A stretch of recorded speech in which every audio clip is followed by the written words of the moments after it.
Who wants to talk about MAID? I do. I do. Yeah, I did a video a while ago about MAID and it received a lot of comments, and rightfully so. It's a touchy subject. MAID is medical assistance in dying. I live in Canada, and so there's been a lot of questions on capacity and if you can get it if you have Alzheimer's, and you can. I have done a lot of research and I've reached out to a lot of people and found out how they do it here.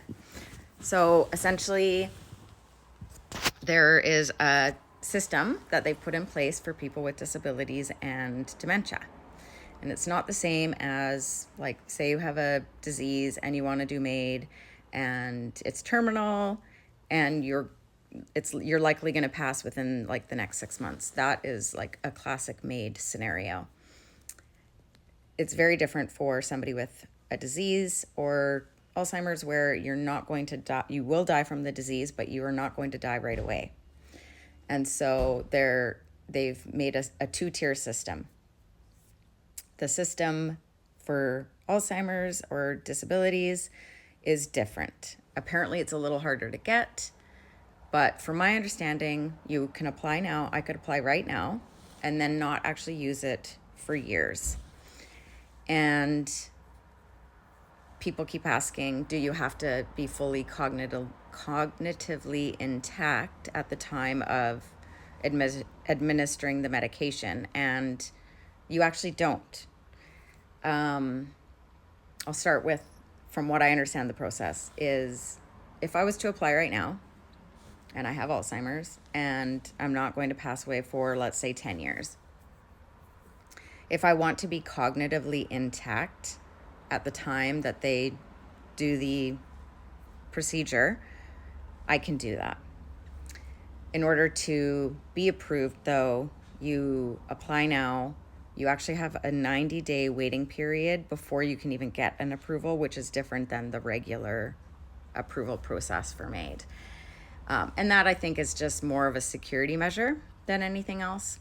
They also have to educate you on on what they can offer you, like palliative care wise, comfort care, all that stuff.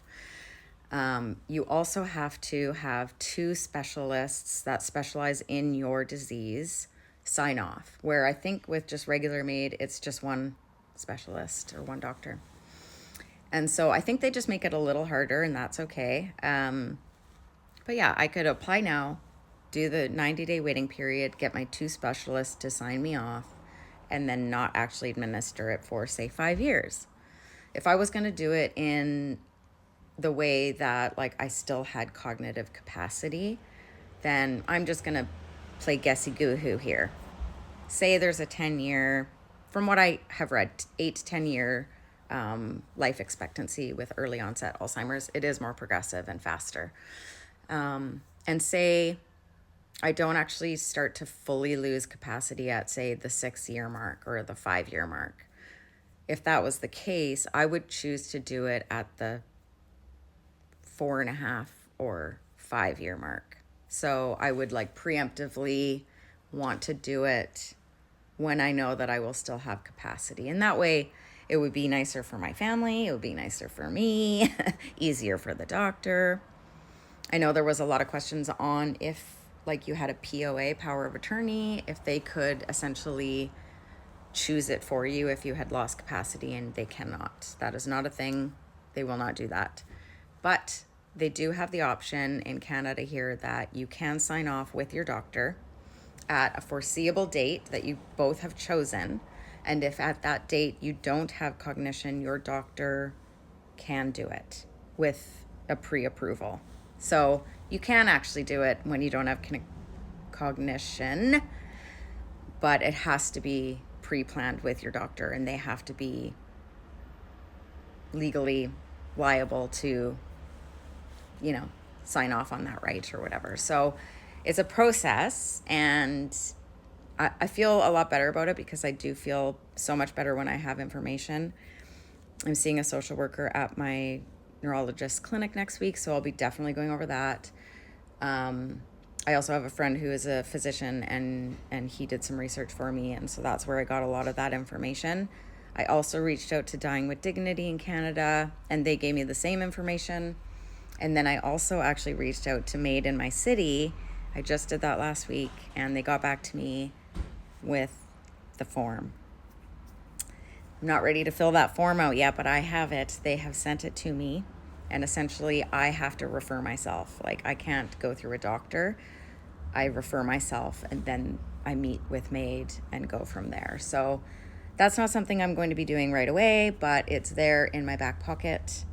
I know it's a controversial discussion, and I personally believe in everybody has the right to do what they feel is best for themselves and their family. And for me, being that I worked with Alzheimer's patients, I refuse to ever be in a home.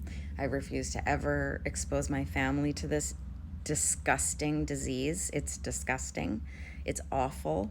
And I just want to say thank you so much to the people that have shared their stories with their loved ones who have access MAID, because I'm telling you right now, I've cried reading those comments. I've had full body shivers, which means like there's like a little bit of a connection there to the truth. That's how my body responds, and I know that that's like my truth for me. And I know it's hard to share that stuff, and I just want to say thank you, because it actually makes me feel so much better. Like the stories of people laughing and having like the last day with their loved ones, and there's singing and movies, and like that just sounds lovely. Like to have a bit of grace, that's all I've ever wanted. You know, I think that's all anyone ever wants. And I'm sorry, I just refuse to wear a diaper. I'm not going to, okay? I'm not gonna do it. So I said that to my daughter, my older daughter. I was like, as soon as I have to wear a diaper, just, it's done. We're done. I can't be cute and wear a diaper at the same time, right? So it's just not gonna happen. Anyways, I will probably do a few videos on MAID, because it seems to be a fairly controversial topic and there's lots of questions. So ask away and I will answer.